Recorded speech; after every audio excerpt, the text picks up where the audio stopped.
Hello everyone, good morning all. आज आहे 17 तारीख आणि आज आहे मंगळवार. इथे प्रतीक देवांची पूजा करतोय. रोजच्या प्रमाणे माझी अंघोळ वगैरे देवपूजा वगैरे करून झाली. इवन ब्रेकफास्ट देखील करून झाला. आता मला प्रतीकला ब्रेकफास्ट द्यायचा आहे, परंतु आता ॲक्च्युली 12 वाजून गेले, 1 वाजत आला आहे. लंचचा टायमिंग आहे, तरी मी तुम्हाला मॉर्निंग म्हटलं कारण की त्याला ब्रेकफास्ट देते. तर ब्रंचच होणार आहे त्याचं हे. तर चला, ब्रंच है guys, not breakfast, it is brunch. Brunch. इथे मी बनवलेली आहे मस्तपैकी मेथीची भाजी, शेंगदाण्याचं कूट वगैरे घालून सुक्की भाजी केली. आज प्रशांतजींना नाश्त्यालाच मी भाजी भाकरी बनवून दिली. आणि इथे बनवलेले आहे आपले हरभरे असतात ना, चणे. तर चणा मसाला बनवला मी. ब्रेकफास्टला चणे आणि दही ते खाल्लं. म्हणून मी दुपारी लंचला मेथी भाकरी खाणार. Hello everyone, good afternoon all. आज 18 तारीख आहे, वार आहे बुधवार आणि आत्ता दुपारचे 3:30 वाजले. ॲक्च्युली माझ्याबरोबर काय घडतं आहे ते मलाच कळत नाही. ते म्हणजे असं की 11 तारखेला माझ्या ऑपरेशनला 2 महिने होऊन गेले, परंतु ऑपरेशन नंतरही माझे पाय दुखतातच. एके दिवशी खूप दुखले, तेव्हा आम्ही डॉक्टरांना कॉल केला आणि मग गेलो ज्यांनी माझं ऑपरेशन केलं त्यांच्याकडे. त्यांनी काय सांगितलं की कधी कधी सायकोलॉजिकल असतं बुवा, किंवा मग त्यांनी कधी कधी नर्वला रिमाइंड होतं की असं त्यांनी जे काही मेडिकल लँग्वेजमध्ये आम्हाला एक्सप्लेन केलं. आणि त्यावेळेस काय झालं होतं, मी सकाळी अर्धा तास आणि रात्री अर्धा तास 1 तास असं 1.5 तास वॉकिंग स्टार्ट केलं होतं. मग मी त्यांना विचारलं की मी जास्त वॉक करते त्याच्यामुळे वगैरे दुखायला लागलं का.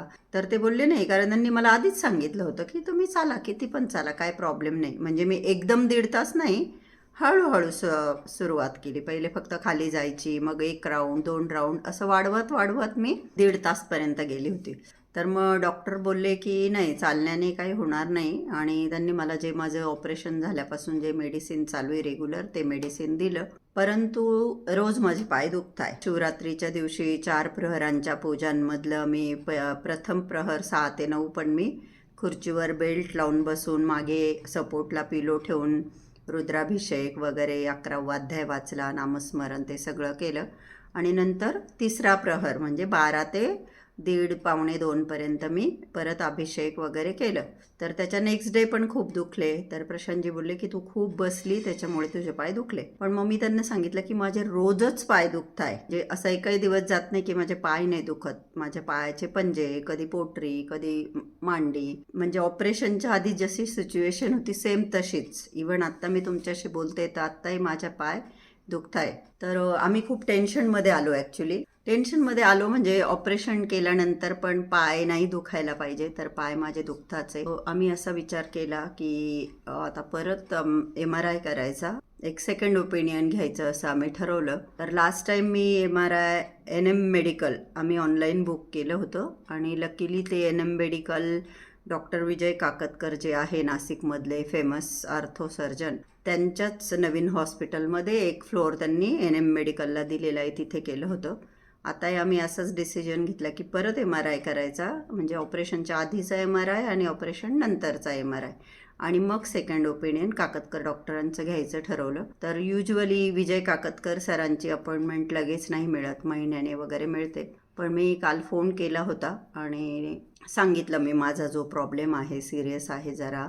तर लकीली मला आजची अपॉइंटमेंट मिळाली, आज संध्याकाळी 6 वाजेची. पण जेव्हा मी अपॉइंटमेंट घेतली त्यावेळेस प्रशांतजी आणि प्रतीक सिन्नरला गेलेले होते. मी त्यांना रात्री घरी आल्यावर सांगितलं, पण ते बोलले की आम्हाला दोघांनाही उद्या मुंबईला जायचं आहे, अर्जंट एक मीटिंग आहे. तर मग मी त्यांना सांगितलं की काही प्रॉब्लेम नाही, तुम्ही जा, मी स्वतः ते मॅनेज करून घेईल. तर त्यांना खूप टेन्शन येत होतं, पण मी बोलले की काही नाही, करेल मी मॅनेज. तर कार प्रशांतजींनी अवेलेबल केली. मला माहीत नाही उबर बुक केली आहे किंवा कोणी येणार आहे, पण ते मला बोलले तू 4 4:15ला जाशील, त्यावेळेस कार येईल. तर आता 3:30 वाजलेले आहे. एक 4 4:15ला माझा जाण्याचा विचार आहे, कारण की मी MRIचं टायमिंग जे आहे ते 5चं आहे माझं, आणि 6चं मला टाईम मिळालेलं आहे काकतकर सरांच्या OPDसाठी. पण तिथे 6चे 7, 8, 9, 10 किती पण वाजू शकतात, त्याला काही सांगू नाही शकत आपण.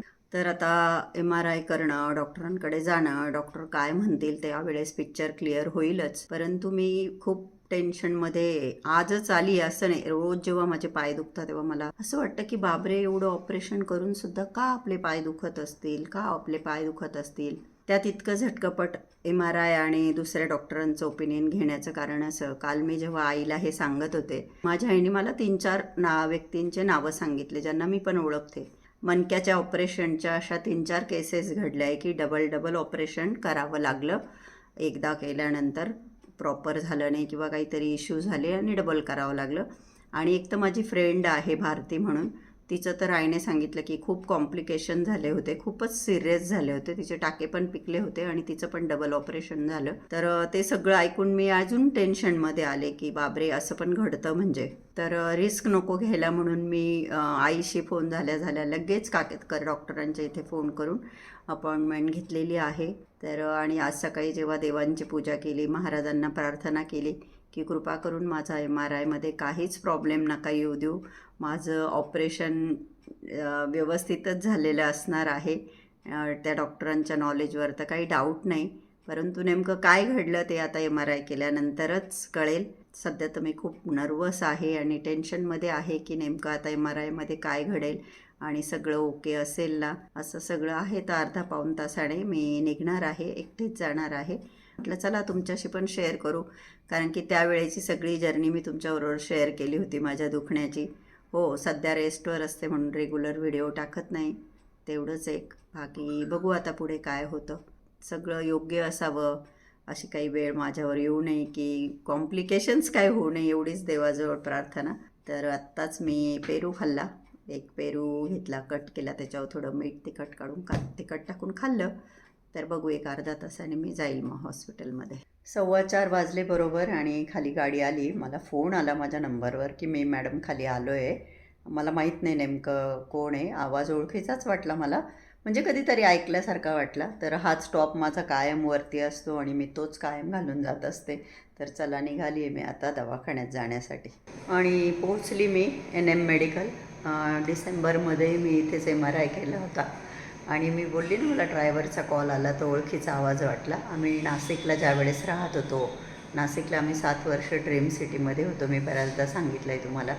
तेव्हा आमच्याकडे जो ड्रायव्हर होता सुनील, त्याचा आवाज होता आणि हिचा आवाज वाटला. खाली येऊन बघते तर सुनील होता. मग तो घेऊन आला मला, तो खाली थांबला आहे. आता मी इथे MRI करण्यासाठी आली आहे. बरोबर 5 वाजले, 5ची अपॉइंटमेंट घेतलेली होती मी MRIची आणि डॉक्टरांची माझी अपॉइंटमेंट 6 वाजेची आहे. तोपर्यंत मला रिपोर्ट्स वगैरे मिळून जातील माझ्या MRIचे, त्या फिल्म मिळून जातील असं. तर आता हे लोक करतील माझा MRI. आणि माझ्या MRIची इतकी प्रॅक्टिस झाली आहे की हा 6वा की 7वा MRI असणार आहे माझा, त्याच्यामुळे मला आता काही भीती वगैरे काय वाटत नाही. सुरुवातीला वाटायची, तर खूप आवाज येतो कानामध्ये आणि थंडी वाजते, पण आता इतकी सवय झाली की आता मला काही नाही वाटत. तर आता चला चेंज वगैरे करून MRI करणार. हे काकतकर हॉस्पिटल जे आहे ना, त्यांचाच एक फ्लोर NM मेडिकलवाल्यांना दिलेला आहे. तर इथेच लास्ट एक्स्ट MRI पण माझा इथेच झाला होता. चेंज केलं आता मी MRI करण्यासाठी. त्यांचा जो युनिफॉर्म असतो, जो ड्रेस असतो MRIचा, तो मी वेअर केलेला आहे. जरा वेळात होईल आता माझा MRI. आणि MRI करून झाल्यानंतर मला फिल्म पण लगेच मिळाला MRIच्या आणि मी हॉस्पिटलमध्ये असतानाच रिपोर्ट मिळाले. मी खाली येऊन बसली, तुम्हाला मी इथे टाईम दाखवते. माझी 6ची अपॉइंटमेंट होती, परंतु खूप वेळ लागला. हे बघा, डॉक्टर विजय काकतकर यांचं केबिन आणि बरेचसे पेशंट इथं वेट करताय आणि मला प्रचंड भूक लागली होती. खूप बोर झाली होती मी एकटी. Hello everyone. कॅमेरामध्ये घेतल्यानंतर मी बघते माझे केस किती अस्तव्यस्त झालेले, कारण मी लोळलेली होते. बाय द वे, मी हॉस्पिटलमधून जाऊन आल्यानंतर तुम्हाला काही कळवलंच नाही, कारण की त्या दिवशी मी खूप एक्झॉस्ट झाली होती आणि माझ्यामध्ये काहीच बोलायची हे उरली नव्हती. कारण मी घरातून 4ला गेली तर रात्री 10ला घरी आली आणि डॉक्टरांनी हेच सांगितलं मला. एक जस्ट मला वाटत होतं की ऑपरेशन नंतरही पाय दुखत आहेत, आपण सेकंड ओपिनियन घ्यायला हवं, म्हणून मी सेकंड ओपिनियन घेतलं. आणि ते बोलले की ऑपरेशन झाल्यानंतर तिथले ज्या नर्व असतात ते सेन्सिटिव्ह झालेले असतात आणि त्यांच्यावर स्वेलिंग पण आलेली असते, स्वेल झालेले असतात, सुजलेले असतात नर्व, त्याच्यामुळे लेग पेन होऊ शकतात. तर काही नाही, त्यांनी मला 1-2 गोळ्या दिल्या आणि माझं ऑपरेशन सक्सेसफुल आहे. तसं मला ऑपरेशनबद्दल काही डाऊट नव्हताच, पण पाय का दुखतात हा मला प्रश्न होता. तर काकतकर सरांनी खूप छान मला समजावून सांगितलं आणि प्लस बोलले पण की 4-5 दिवसांनी तुम्हाला कसं वाटतं काय मला ते कळवा तुम्ही. त्यांनी मला त्यांचा पर्सनल नंबर दिला. तुम्ही म्हणाले आत काय विशेष नाही, विजय काकतकर सरांचा पर्सनल नंबर म्हणजे खरोखर मला खूप छान वाटलं. दुसरी गोष्ट आज आहे फ्रायडे आहे आज आणि आता संध्याकाळचे 4 वाजून गेलेले आणि आज येणार आहे माझी मम्मा. कारण की जेव्हा मी हॉस्पिटलमध्ये होते आईचा कॉल आला होता आणि आईला ते सगळं सांगितल्यानंतर जाहीर सी बात आहे आईला खूप वाईट वाटलं. आई बोलली की तुला जायचं होतं तर तू मला का नाही कळवलं, मी आली असती. पण मी म्हटलं का परत सागर बिझी असतो, आई परत बसने येत बसली असते, त्यात तिचे हाल झाले असते. तसं मी अक्काला विचारलं होतं पण अक्काही तिच्या कामांमध्ये बिझी होती त्याच्यामुळे ती आली नाही. आणि आईला तेव्हापासून असा खुरखुरा लागला आहे, माझ्या मुलीचे पाय दुखत होते, माझ्या मुलीचे पाय दुखत होते. तर आज माझी मम्मा येणार आहे. तर प्रशांतजी आणि प्रतीक आज खूप उशिरा गेले, 2ला गेले ते, कारण त्यांच्या इथे काही कामं होते. तर मी त्यांना त्यांना सांगितलं की येताना माझ्या आईला घेऊन या. तर आई येणार आहे म्हणून मी खूप हॅपी आहे. पण आई माझी आज येईल आणि उद्या लगेच सकाळी सांगेल की मी यांच्याबरोबर जाते किंवा राहिली तर एखादा दिवस राहील. परंतु आईला फक्त मुलींच्या घरी येईपर्यंत तिला उत्साह असतो. आली 1 दिवस राहिली की तिला लगेच असं होतं की मी कधी माझ्या घरी जाईल. पण चला तेवढं का होईना मला आईबरोबर टाईम स्पेंड करता येणार आहे. तर किचनमध्ये थोडे कामं आहे आत्ता, भांडे वगैरे लावायचे, सकाळचे लंच भांडे मी घासून घेत असते कारण मग एवढे पूर्ण साचवून ठेवणं नाही योग्य. तर ते भांडे पण मला घासायचे. रुपाली सकाळी घासून गेलेली भांडी पण मला लावायची, त्याच्यामुळे मी किचनमध्ये आली. तर व्हिडिओलाही सुरुवात केली. आई आल्यानंतर आईशी भेटवेलच तुम्हाला. बाय द वे गाईज, मी मला नाही दाखवत, मी मम्मालाच दाखवते कारण की मम्मा शुक्रवारी आली ना. माझी आई शुक्रवारी आली आणि आज आहे रविवार. परंतु मी आई आल्यापासून काही शूट घेतलं नाही कारण आमचा सगळा वेळ गप्पा मारण्यामध्येच